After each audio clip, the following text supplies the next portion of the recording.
Hello, welcome again. We are solving mathematics paper of year 2024 of NDNA 1 exam. Question number 58 is if a variable line passes through the point of intersection of the line x plus 2y minus 1 is equal to 0 and 2x minus y minus 1 is equal to 0 and meets the coordinate axis in A and B, then what is the locus of the midpoint of the of AB?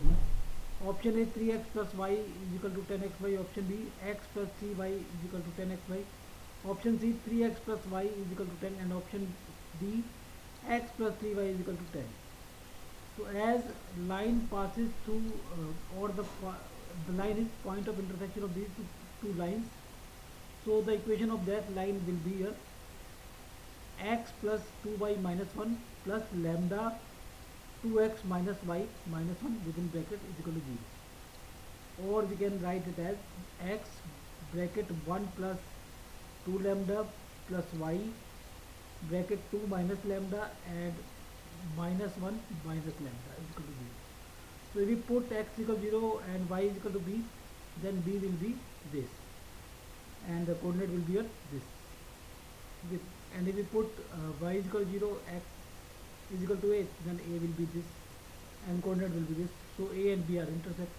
So midpoint of these the midpoint of the line joining these two is 0 by 2, having 0 plus 1 plus lambda plus 1 by 2 lambda by 2. H coordinate or x coordinate and y coordinate is sum of these y by 2. Sum of these means sum of it and 0. X coordinate sum of it and 0, or we can say half of it or half of it. X coordinate will be half of it, y coordinate will be half of it. Okay. So suppose these are h and k. Okay.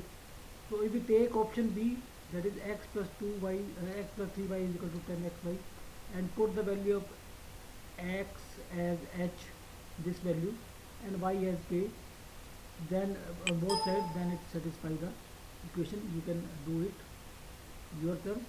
So make the right hand side equal to left hand side. So answer is option